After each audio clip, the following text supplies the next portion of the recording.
Hi everybody, I'm Tim Bulott and welcome to WeaponsAcademy.com and another episode of ammo shortage. I know it's been a while since we've come out with a video, but we've had a lot of things going on, and just a quick update on that. So we've opened a second channel. It's called Adventure Backcountry. The link is below, and what we're going to do, or what we're doing, is moving all of the off-road, the Jeep, the four-wheel drive adventure videos over to that channel. And we're going to keep the Weapons Academy channel strictly for self-defense and training, tactical equipment, shooting, firearms, etc. And the Adventure Backcountry channel will be for our backcountry adventures, Jeep explorations, climbing, hiking, and then our Project YJ, which is in the process right now of restoring our 1993 YJ. So if you like those videos, please subscribe to that channel and follow us over there.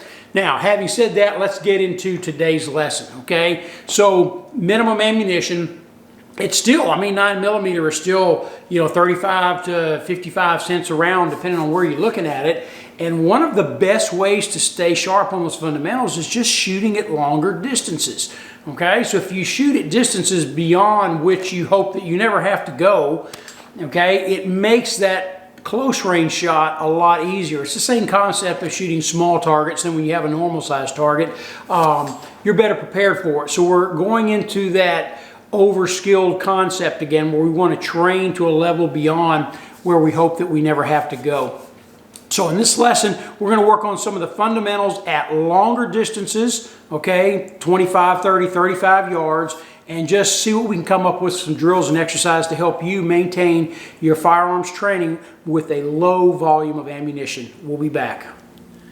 Okay, one of the tips that I'm constantly giving my students for better accuracy: align the sights, eliminate the slack out of the trigger, and press the shot. And you have to build that conscious awareness of not moving the sights when you press the trigger. Now, you can do all the trigger control drills that you want, all the dry fire that you want. All of those things help. But getting out here on the range and putting it to use is what really refines it. Now, when I make contact with my trigger, I use as little of my finger as possible, okay? Because that's what works for me. I want to feel the sensitivity. I want to connect with that trigger, so to speak, and maintain control of it. Now, we're at 35 yards. We're going to be working a reduced IPSC size target, steel target. So, they say any impact's a good impact back at these distances, and that's a start, okay? With open sights, it can be difficult because at longer distances, the sights cover the entire target. So you have to learn the characteristics of your weapon on where the sights need to be covering the target in order to get your impacts in the center, which is a good start. So when you run this drill, okay, the main focus of this is sight alignment and trigger control. Those two things have to be in harmony.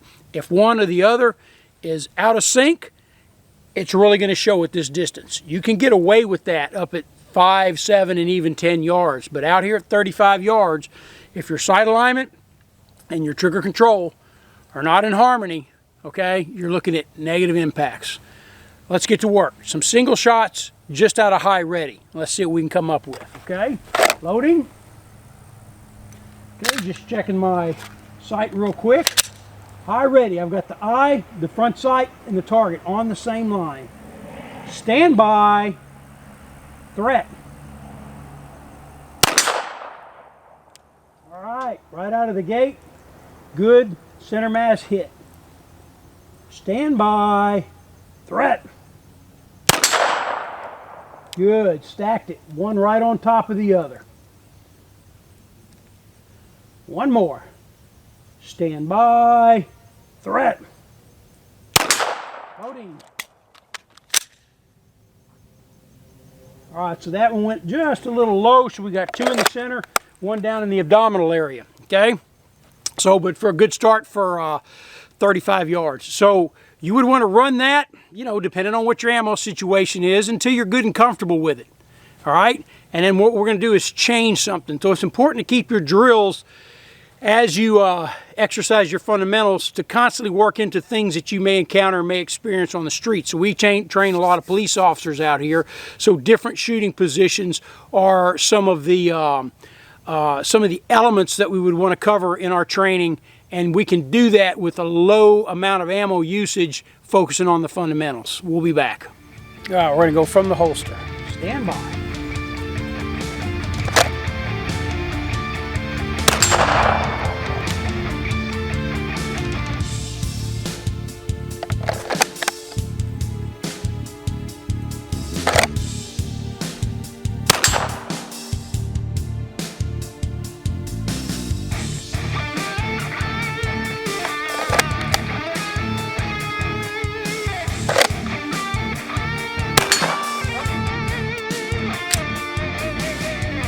All right, just to get a little bit of perspective on this, okay?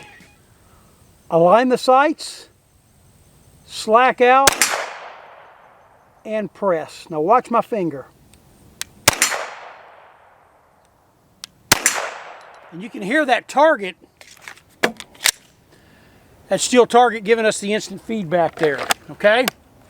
So if you can master that, aligning the sights, slack out, and press, without moving the trigger, this, my friends, I know your shooting will not only improve, but it will accelerate beyond a level that you ever thought that you were capable, okay? I've been doing this for a long time. Most shooting errors are in that area right there. Sight alignment and trigger control not being in harmony. Work on it. All right, so I like the kneeling position. It's basically a short standing position, but this is a 2-knee kneeling. Now, there seems to be almost a competition amongst instructors these days to see who can teach you the coolest, most internet-worthy shooting position. Okay, look, I still go out on calls. My officers that are listening, you guys respond to calls. What kind of obstacles are around the locations in which we respond to calls that may make cover items for us, okay? A 2-knee kneeling position, anybody can do it. It allows me to get my body behind cover, okay, but then I can ease and lean out from side to side without issue. So I'm braced into my barricade, good stable position, 35 yards, I've got to take that precision shot. Loading. And right back on the barricade again.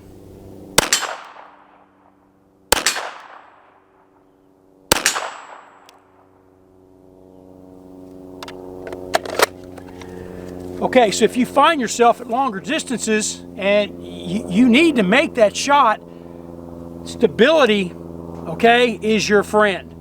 Now, by lowering to a 2-knee kneeling position, like I said, it's basically like a short standing position. Your center of gravity, your body weight is closer to the ground. You will actually find that it's more stable. So there's a realistic element to this as well. From a gun range perspective, it's a great way to practice your fundamentals from a stable position. Okay, align the sights, eliminate the slack, press the shot. You're braced, you're supported. It'll build your confidence. So if you have trouble from a standing, drop down, get your gun range barricade, run it from a kneeling position for a while, get your confidence level up, help stabilize the sights, improve your impacts, get back on your feet and do it standing again. Those two things work together, okay? So anyway, practice this for a while and we'll be back to wrap it up.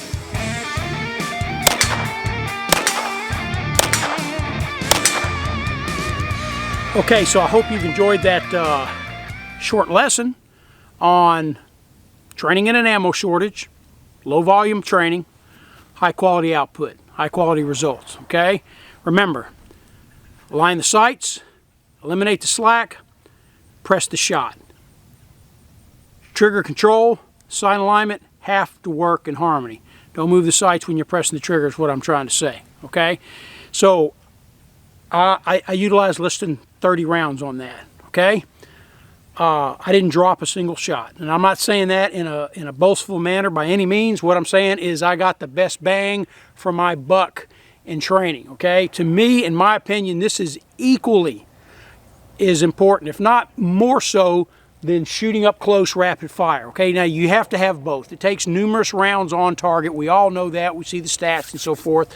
But nevertheless, okay, like I said, this is the same concept, shooting at longer distances here. And today we worked at 35 yards. Shooting at longer distances, okay, will definitely make you a better shooter up close. And it will definitely show where your leaks are in your fundamentals so you can patch those holes and get back on target. That's what today was all about. I hope you enjoyed this class. And remember, check out our Weapons Academy channel as well as our Adventure Backcountry channel and subscribe to both of those. We appreciate it. Y'all be safe out there. Remember, if you're not training, you ought to be. If you're not training at Weapons Academy, come check us out and see what we're doing. Y'all take care.